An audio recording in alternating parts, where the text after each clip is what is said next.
And then he says, we're going to understand this by opening up our definition. It's not just a tzaddik and a rasha. As this guidebook for the soul opens, we have to understand all the models of the soul, and there's not two.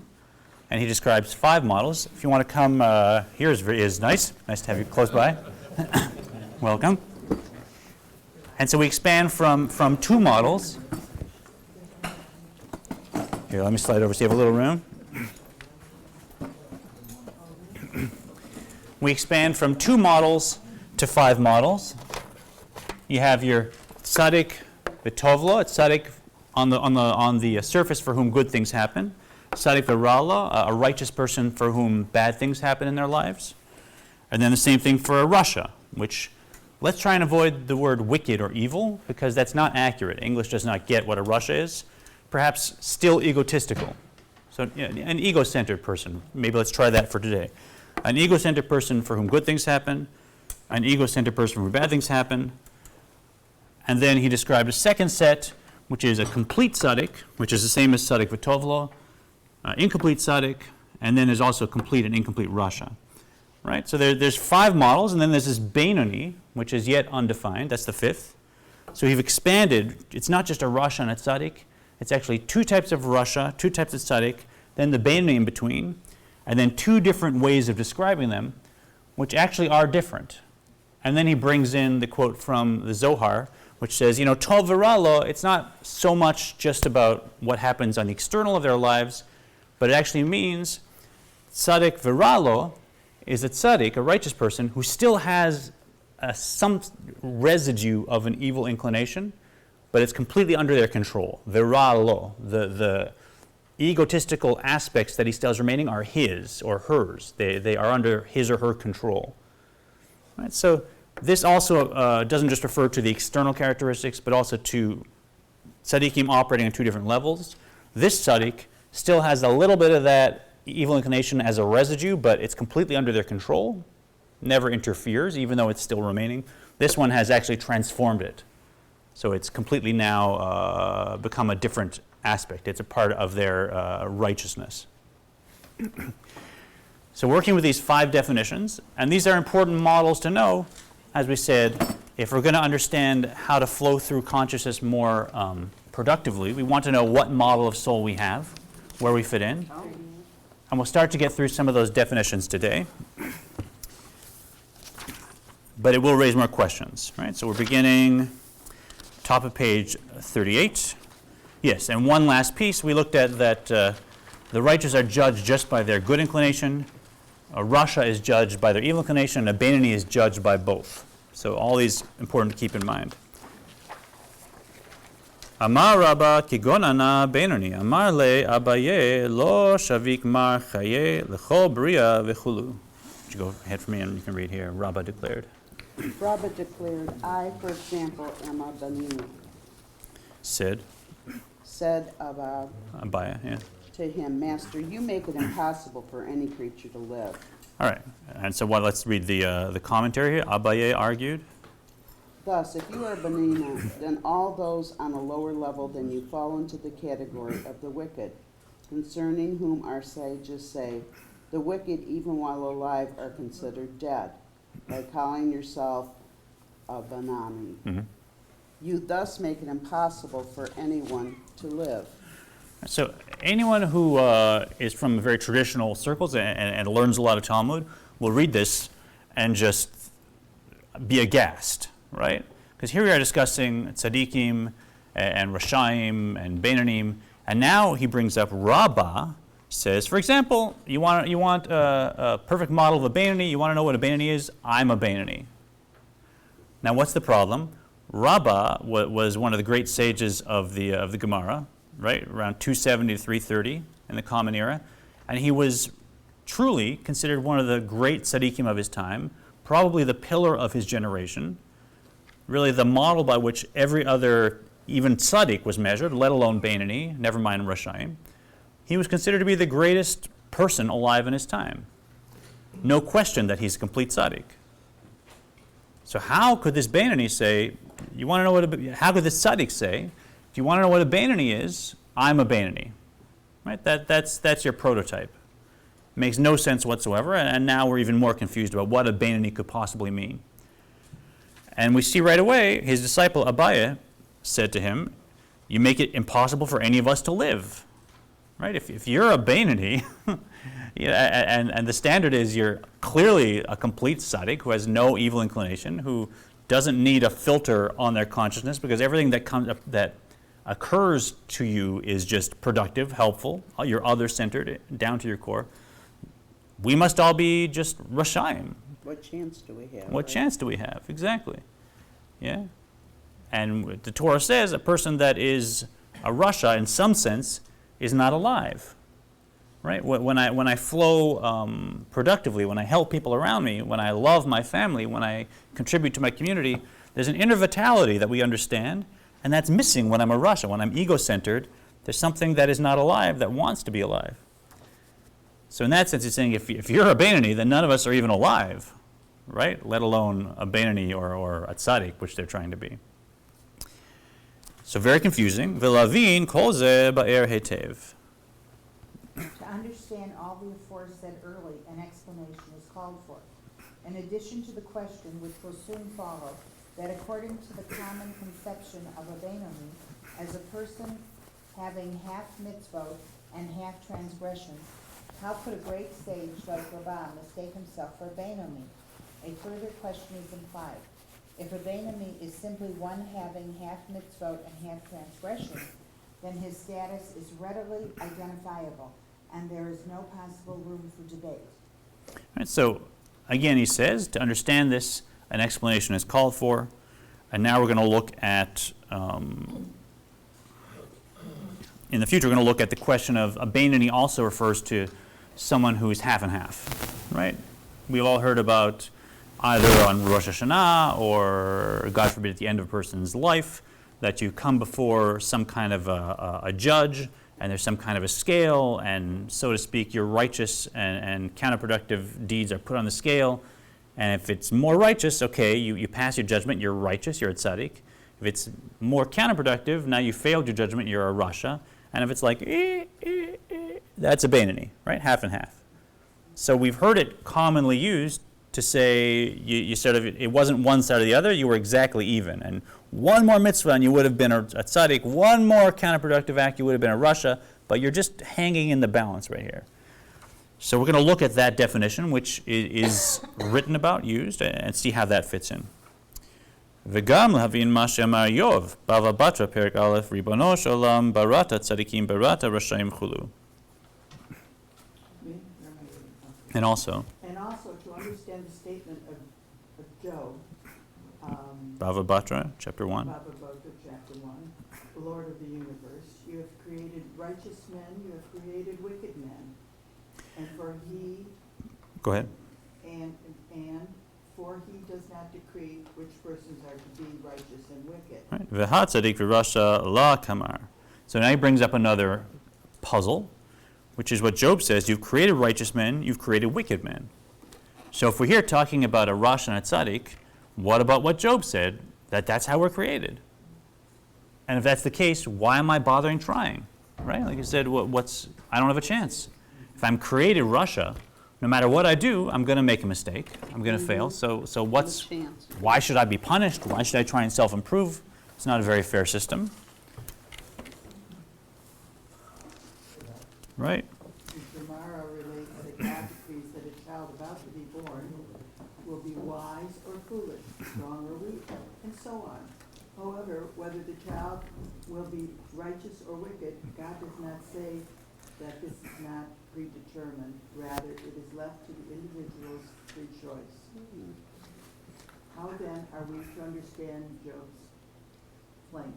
You have created righteous men, you have created wicked men. So if in the Gemara it says, I'm told in advance, it's decided in advance, I'm going to be smart, I'm going to be not so smart, I'm going to be wealthy, I'm going to be not so wealthy. Many qualities are decided in advance to create the proper learning ground for my soul to have its own experience and to grow.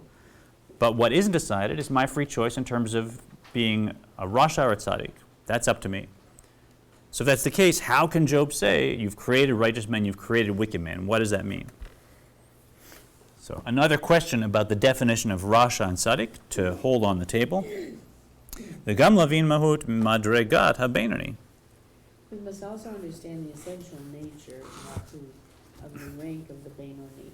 The mahut of the tzaddik is righteousness. The mahut of the wicked man is evil. What is the mahut, the essential nature of the benoni? And I love Hebrew when it comes to this, because you look at the word and it says everything.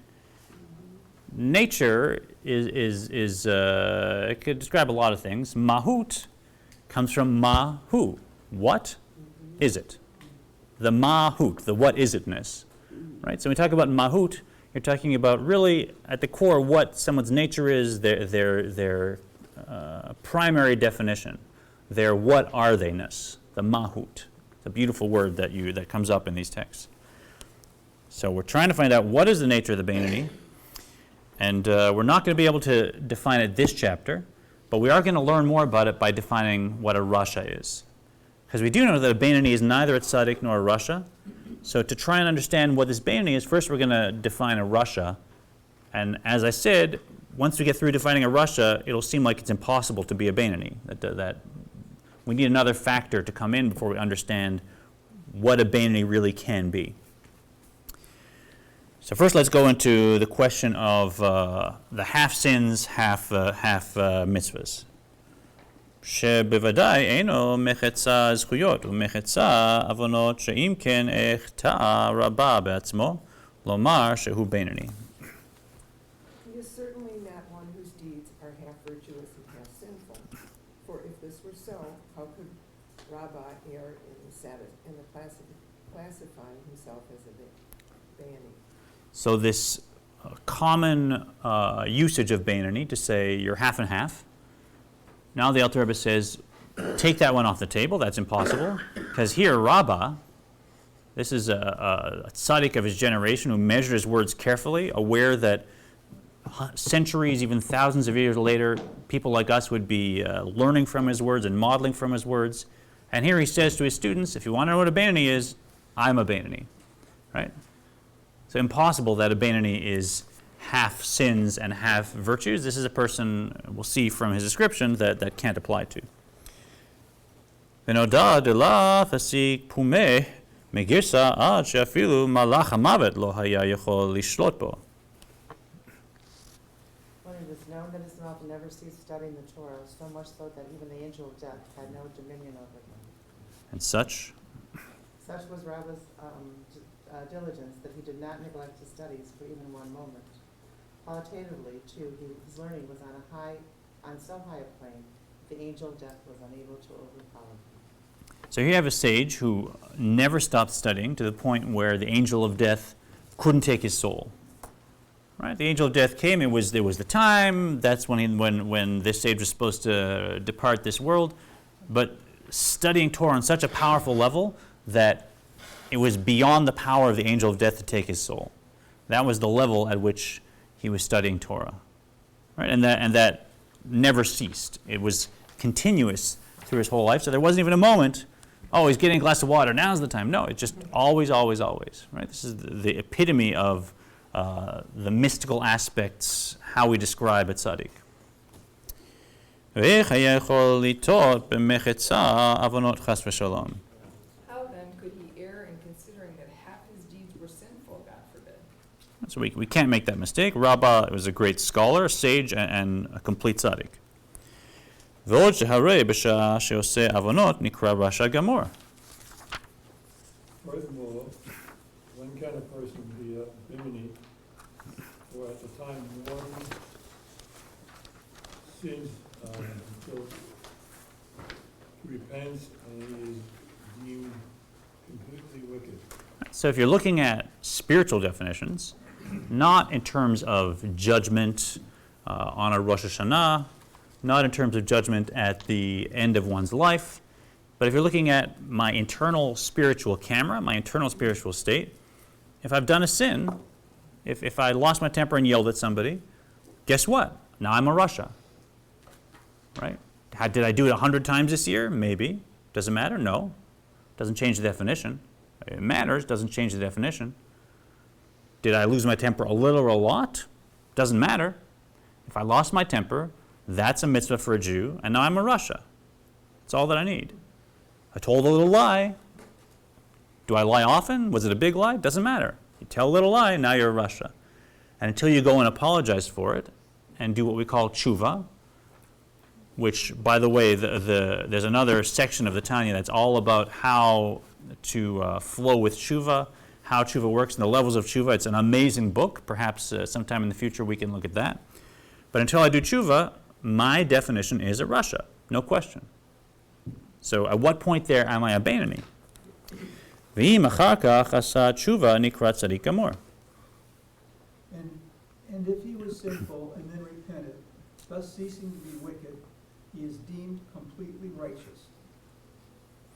Right. And then if I do tshuva, I apologize, and then I do the amidah, and I say to the source of the universe, I'm sorry that I misused my power of speech and I said something that was untrue. I genuinely do that. It's gone. Yeah, now I'm a tzaddik again. So what point in there was I a benoni? Right. As soon as I sin in any way, now I'm a tzaddik.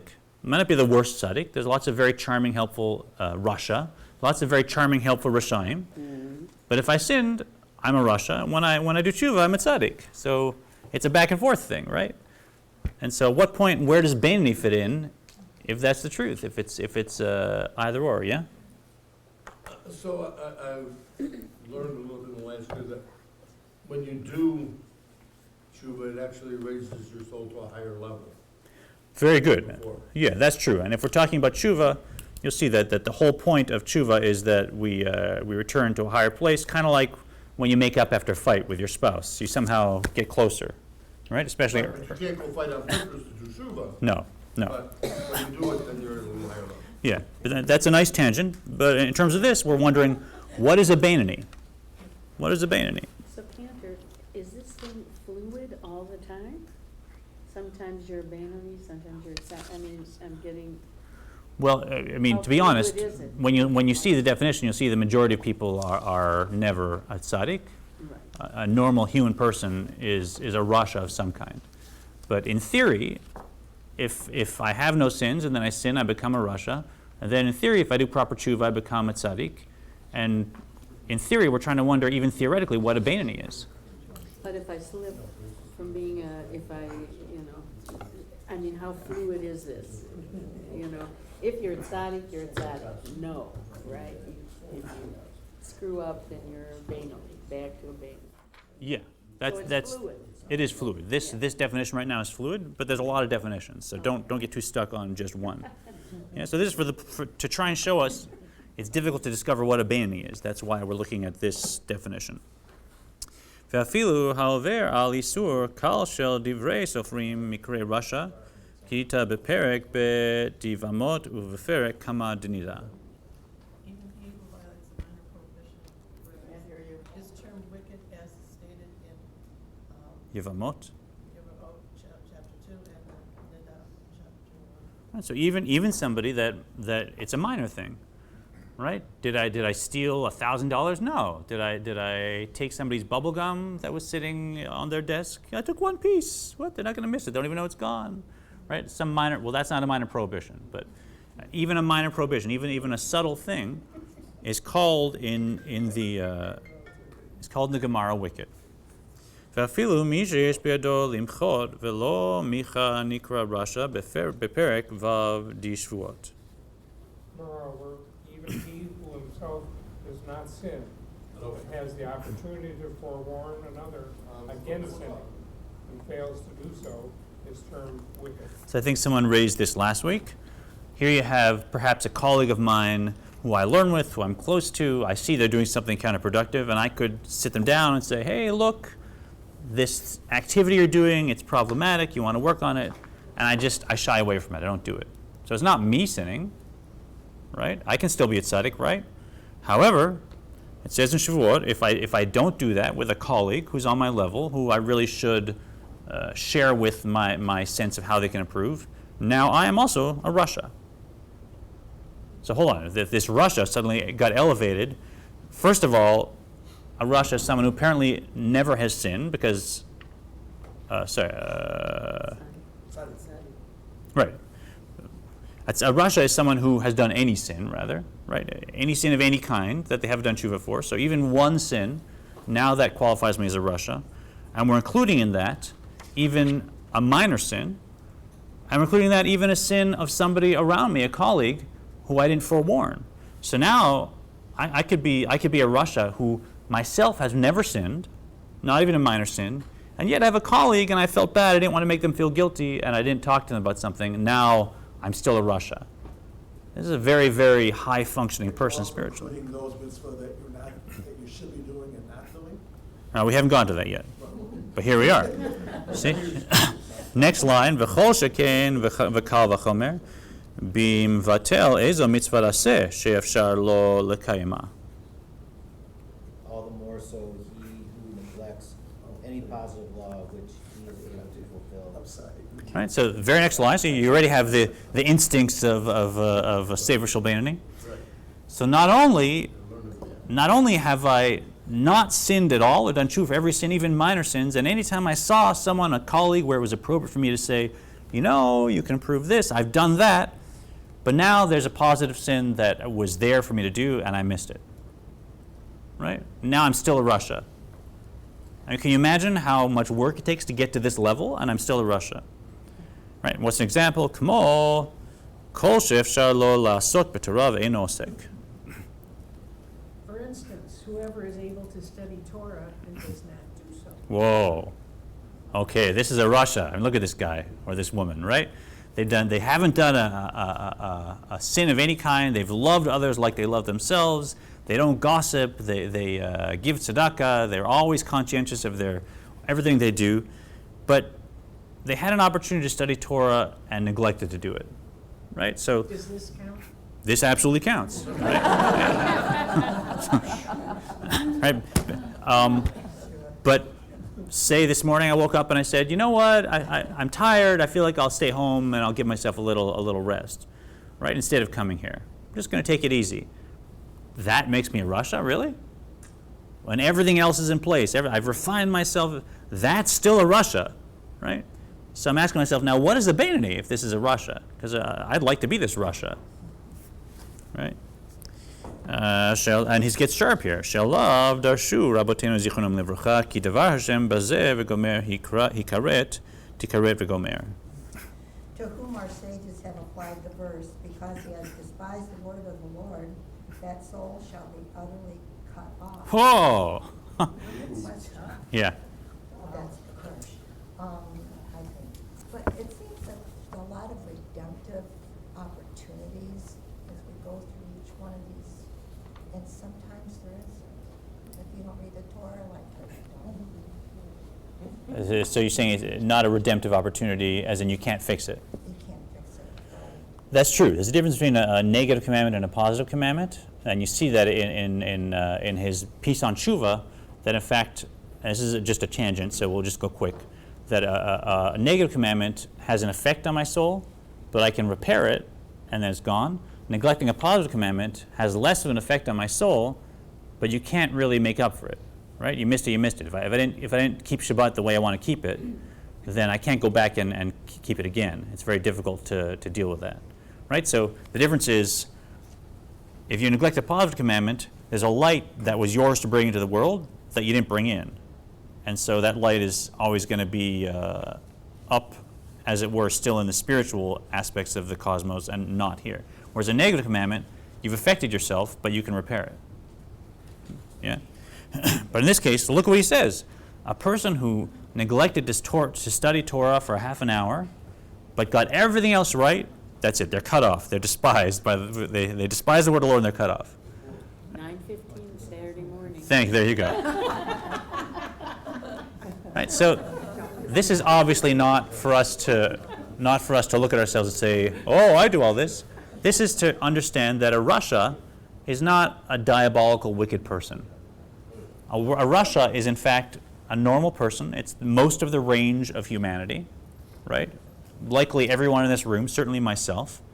And a rasha can be everything from truly a despicable, evil tyrant that's causing horrible things in the world, but a rasha can also be just a normal person that every so often becomes egotistical and self-centered, perhaps not in a very destructive way.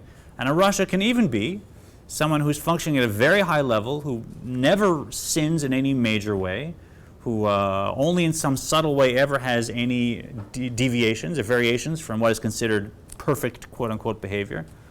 And really we'd look at them and we'd say, this is someone I want to learn from, this is someone I want to emulate, this is a leader in the community morally and spiritually. All of them are rasha.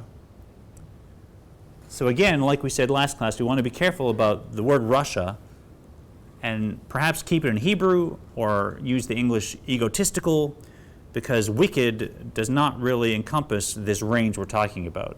Someone who's never sinned, who's always careful and conscientious of other people, who only every now and then, in some minor way, neglects a positive commandment, clearly that's not wicked in English, right? That's something else, but it's a rasha. And what about the commandments that are almost impossible to keep? If almost impossible or impossible? Impossible, like this week's Torah portion we talked about the red heifer thing. You know. Yeah. So if there's not a temple, then we're not in this lifetime bound to keep those commandments. Only when Mashiach comes. Yeah, there is considered a tipping point when the world changes, but I don't want to get into that today. That leads to a whole other discussion for sure. Yeah, but I want to talk about mitzvot that we can fulfill, right?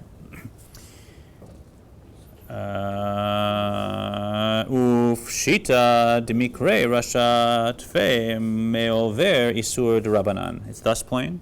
It is thus plain that such a person is called wicked, more so than when he violates a prohibition of the Savior.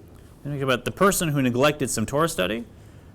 From a certain perspective, they're just as wicked or more wicked than someone who violates a rabbinic prohibition. He really wants us to understand that all these categories are still not a benoni. Right? Definitely a rasha. V'im ken al karchacha ha-benoni ein bo afilu avon bitul Torah. This being so, we must conclude that the benoni is not guilty either of the sin of neglecting to study the Torah. A sin most difficult to avoid and counted among those sins that people transgress daily.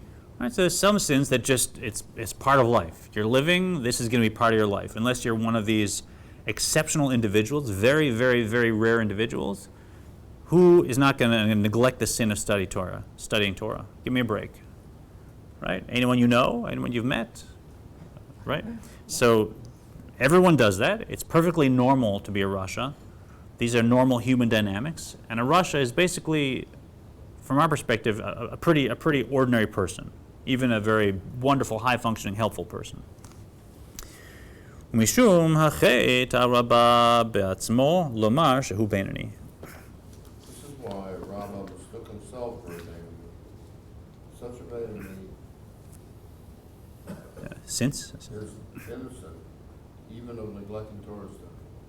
Rabbi could mistakenly consider himself a benoni, even though he scrupulously observed even in the most minor commandments and never ceased from his study. So now we get at least an answer to one thing, right? So that's why Rabbi thought, for instance, I'm a benoni, because he understood that a benoni is such a high level that even the aspect of that they didn't neglect Torah studies for a moment, which would qualify them as a rasha, a benoni is above that. And that was his level. He was honest with himself. We're not supposed to be so self-esteem and humility in Judaism doesn't mean we lie to ourselves, right? And if I'm a person, or if he's a person who studies Torah all the time, and he's aware he does, he looks back in the past year and says, am I aware of any sin that I did? And he's not. So he's not a rasha. So by this definition, he's a benoni. Because a benoni doesn't even neglect studying Torah for a moment, and that was who he was. Even the angel of death couldn't take him because he was Torah all the time.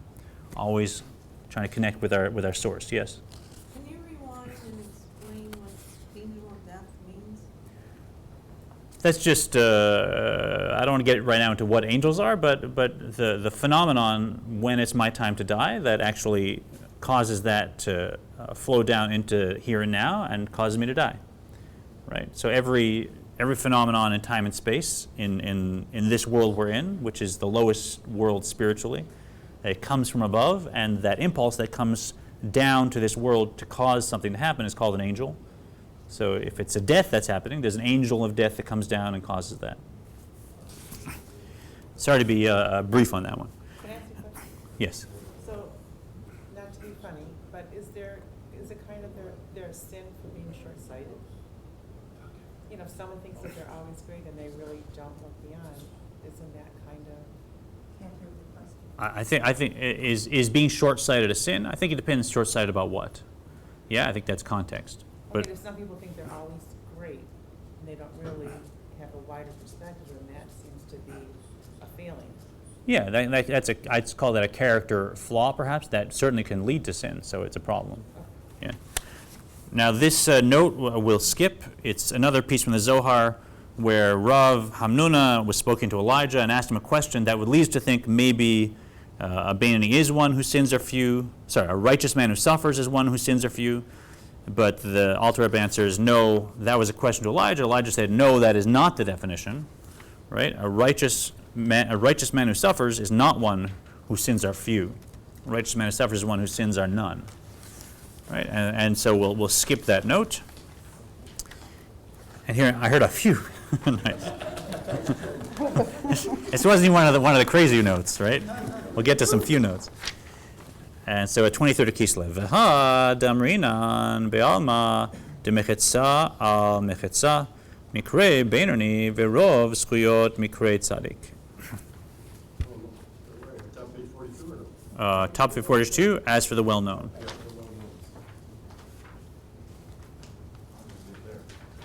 Yeah, you would just leave it. As for the well-known. As for the well-known saying that one whose deeds and misdeeds are equally balanced is called benoni, while he who has the majority virtues outweighing his sins is called a tzaddik. Now we're going to look a little more closely at the colloquial use of benoni as the scale's like this. They're half and half, right? So I spent my whole life, and half the things I did were ego-centered or destructive or not helpful or counterproductive. And half the things I did were helpful and other-centered and spiritual, and I came to Temple Israel and I prayed, but I mixed it up, so I'm half and half. So what about that? Is that a benoni? Hu Shem HaMushal. This is only a borrowed name. The figurative use of the term borrowed from its true usage in order to emphasize a particular point. Thus the name benoni and tzaddik, denoting a balance between merits and sins, are in effect but borrowed names. So in English or in any language, sometimes we take a word and we use it not to mean what it really is, right? If a kid runs a kid runs and sneaks up on me and gives me a hug when I didn't know, and I say, "Oh, you little gunif, you stole a hug from me," right? You little thief, you stole a hug. I'm not calling my child a thief. I'm just being playful. I'm using the word in another context, but nothing to do with the original context that they've actually stolen something. It's playful. It's language. Same thing here.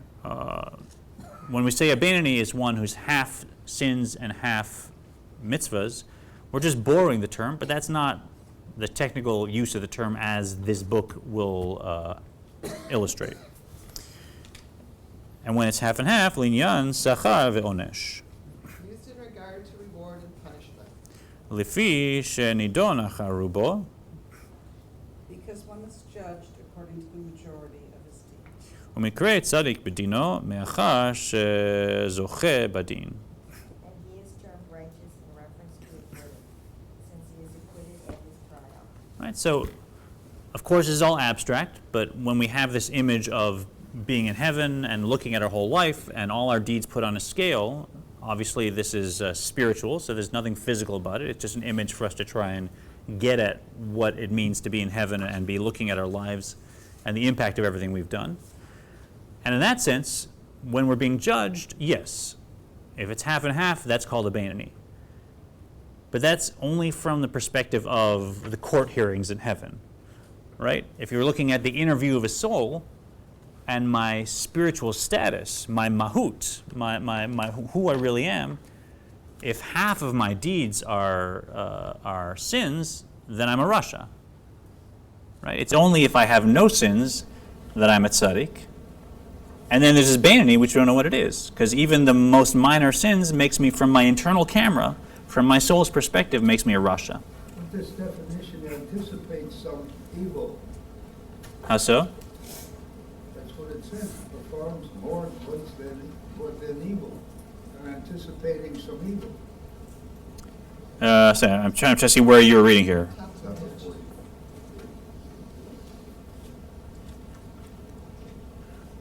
Yes, so a benoni would, if a benoni is one who's half and half, then that means that tzaddik is one who has one more good deed. So the definition of a tzaddik, by that definition, would be, okay, finally I did that one last mitzvah, now I'm a tzaddik. Even though I have all these sins that I didn't even do tshuva for, because I have one more mitzvah, now I'm a tzaddik. I have more good than evil, more good deeds than evil. And a benoni was just before I did that last sin, then it was a benoni, and that was the tipping point. But that's just a borrowed term, and it's only having to do with judgment, quote unquote, not having to do with what is my actual spiritual vantage point, what is my spiritual experience right now as a soul. If I have half sins and half good deeds, then my soul is still needing tshuva. My soul is the soul of a rasha. Who keeps track of these? You're supposed to. In our tradition, we say that God is omniscient, and that God is aware of every detail of every interaction, before it happens, after it happens, during it happens, down to the micro detail. So we say that our life is happening in front of a witness and a book that everything's recorded in. Aval inyan amitat shem hatoar v'hamala shel malat umadregot chalukot tzadikim uvenonim.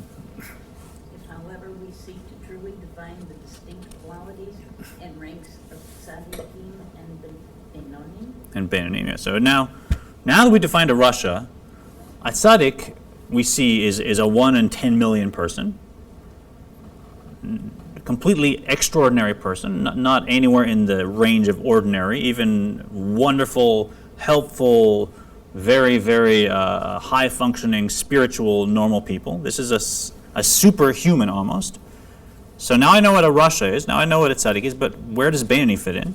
So if we're going to understand the qualities and levels, there's even levels of benonim and tzaddikim. Amru b'tenu zichronam livracha tzaddikim yetzer tov shoftan shneimar v'libi chalal b'kirbi.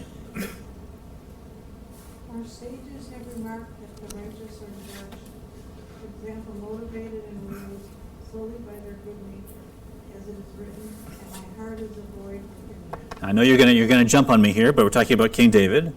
She'ein lo yetzer hara ki harago batanit. Meaning that he, David, the author of this verse, was devoid of an evil nature, having slain it through fasting. David extricated his evil nature through fasting. Other ways too are possible. We thus see from the Gemara that the definition of tzaddik in its true sense applies to the person who has rid himself of this evil nature. So we have to understand here that there's another factor. If you're looking at just whether you've done mitzvahs and whether you've done sins, then there's no such thing as a benoni, other than this borrowed term which has to do with judgment. But from my perspective right now, am I a tzaddik, am I a rasha, am I a benoni? What's a benoni? I'm one or the other, right? If I'm looking at it from the terms of just mitzvahs and sins. So there's another factor, and that's what we're describing here. A tzaddik is not someone who just has no sins. A tzaddik is someone who has voided their heart within them. Voided their heart within them. So that aspect of myself that I think most of us perhaps are aware of, that walks by a brownie on Passover and says, that looks good, right? Look, it's human. I can't necessarily change that. I don't have to go and eat the brownie. I don't have to talk about eating it. I don't have to even think about eating it. But did I think of eating it? Did it occur to me? Yeah. No? Yes. Yes, yeah. Right? So that part of me that does that, if I were a tzaddik, that part would be void. I would have completely transformed it, and that potential for even thinking that, I'd walk by that brownie, and it'd be like I walked by this marker. Would I think of eating this marker on Pesach? No. It wouldn't occur to me, that looks good. No, don't think about that. Wouldn't occur to me. So a tzaddik has taken the part of themselves, not the part that actually sins, but the part that has the potential to sin, right? The heart, the place within us where impulses come from, and the negative aspect of that, they've completely transformed so there's nothing there. Right? And whether or not they've transformed that, that's what defines them as being a tzaddik, not just whether or not they've done sins, God forbid. This isn't the place or time, but using David. Yes, I know. We'll talk about it after.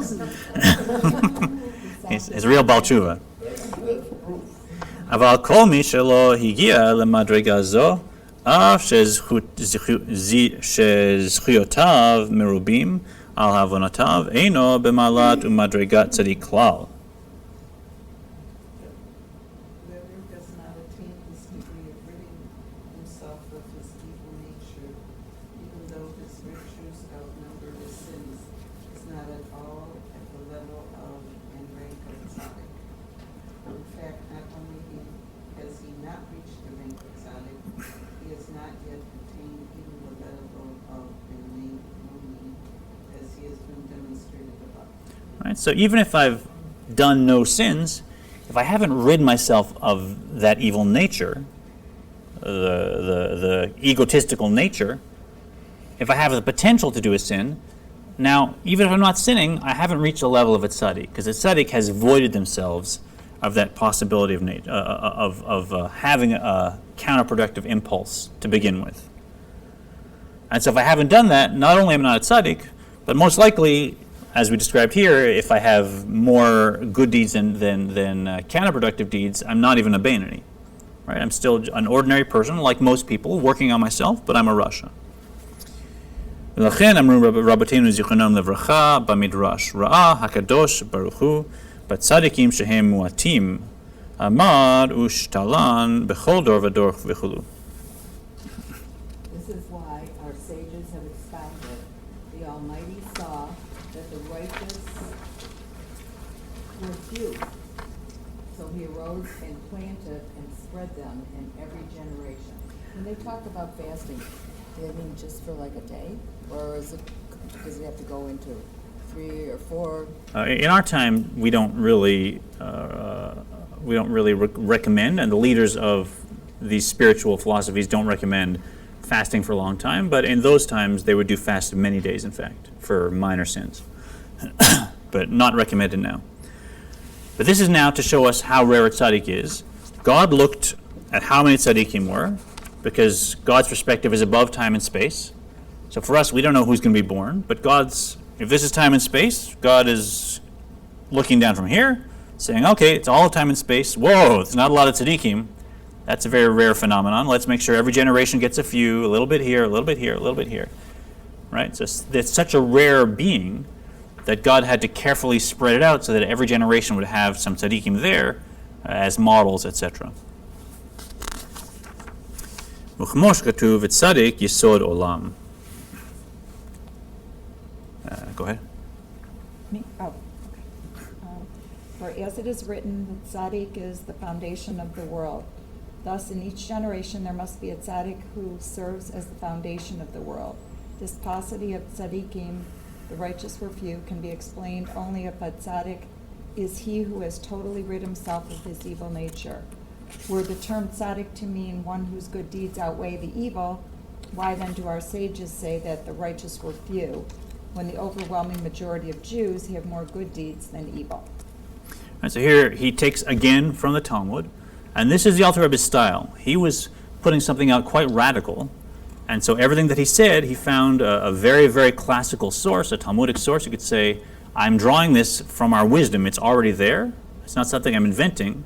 I may be revealing it. It wasn't understood, but this is from the Talmud, and it says, God saw how few tzaddikim there were, so each generation got a few, right? And the tzaddik is the foundation of the world. There's considered to be one tzaddik who really is the highest functioning spiritual master of that generation. And in many senses, the world depends on them in many ways. And if that's true, how can it be that a tzaddik is someone whose good deeds simply outweigh their evil? Because that's probably most people. Right? Most people we know, they have their faults, they have their egotistical side, but they do a lot of good, probably more good than counterproductive. And if that was the definition, then we'd mostly be tzaddikim. And why would the Talmud ever say tzaddikim were so rare that only a few had to be sprinkled in every generation? This making sense? Or at least the definitions, right? How is this tzaddik different, or is this tzaddik different from the Mashiach? Oh, Mashiach is I don't want to. That's a big tangent. I don't want to get into. Mashiach certainly would be a tzaddik, depending on how you looked at that.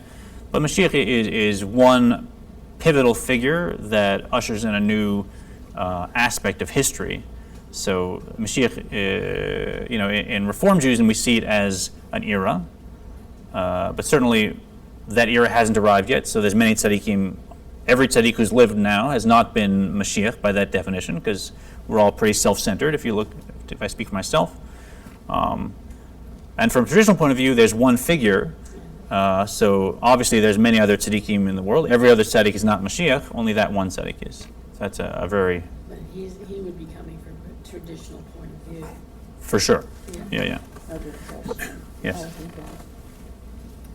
Go ahead. Part of what, when I try and understand this as a very concrete thing, Yeah.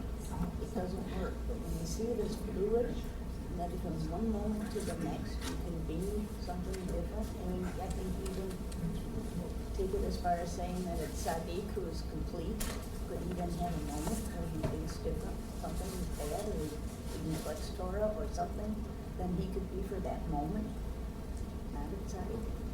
Yes, we always have free will, and so definitely there's a fluidity. Am I out of time? What time are we at? No. Okay. I'd like to get to the next point if we can, but all important points, absolutely. Now we get to, we'll just introduce this.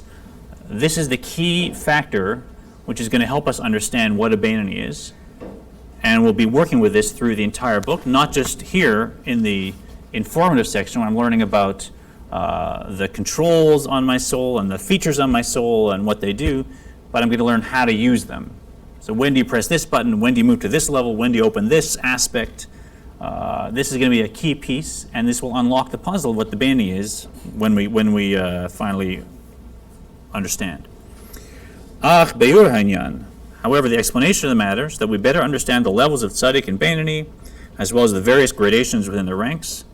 Al pi ma shekatav harav Chaim Vital zichrono livracha b'shar kedusha be'etz Chaim shar nun perik bet.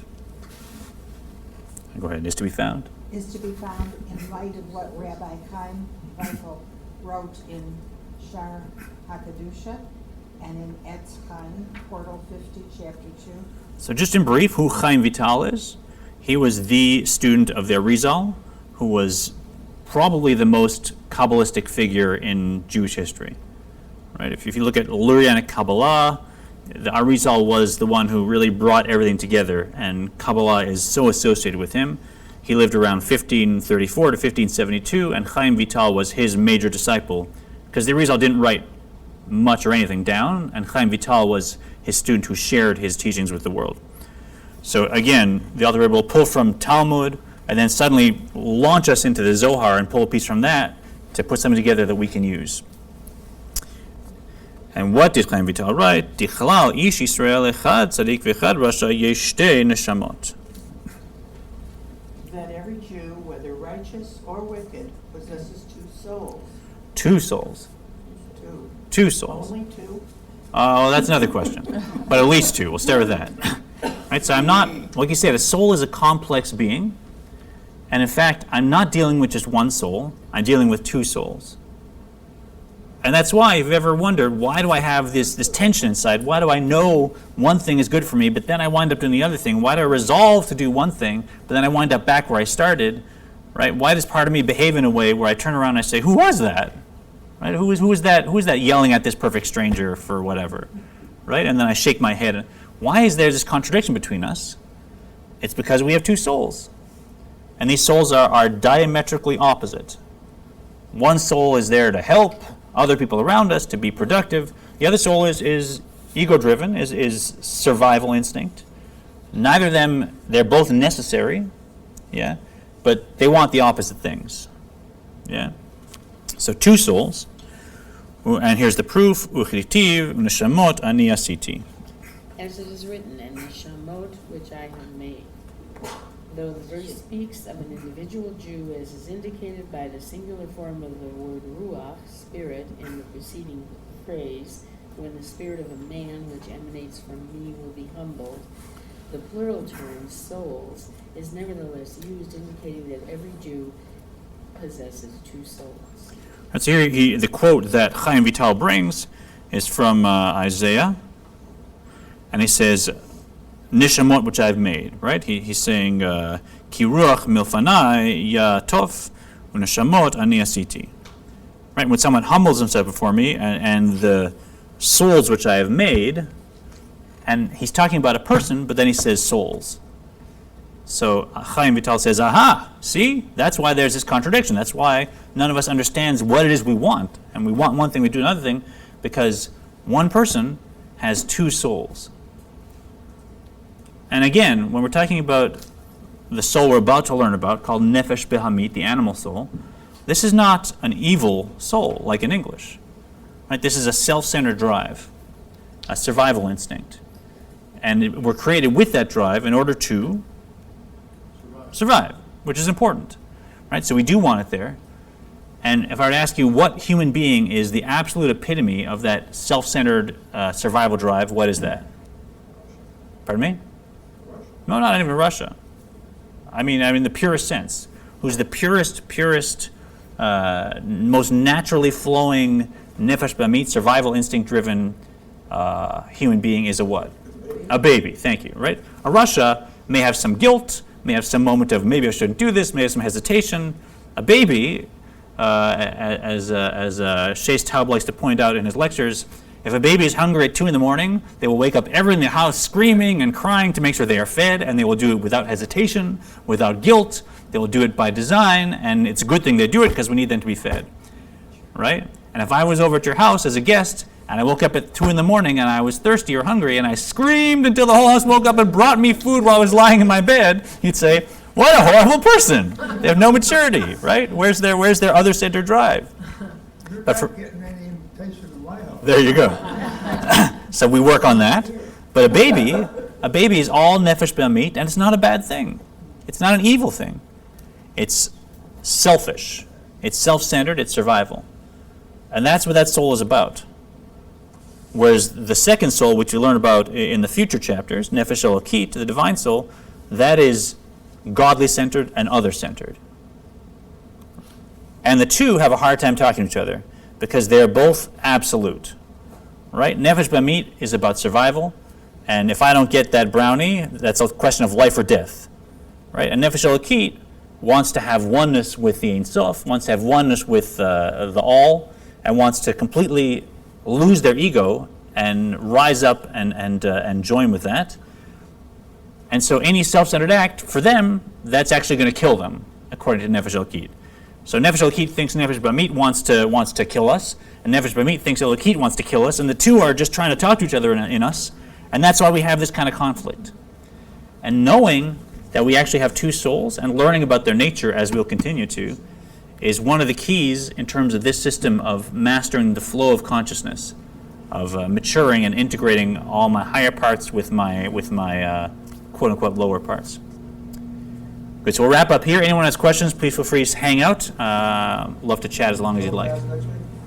That's right, no class next week. I'm out of town.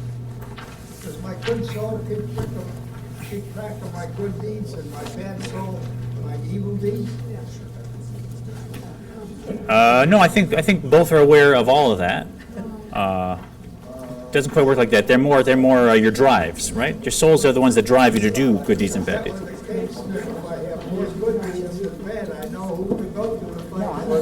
Yes, it's because then you can yell at that part of yourself if you want.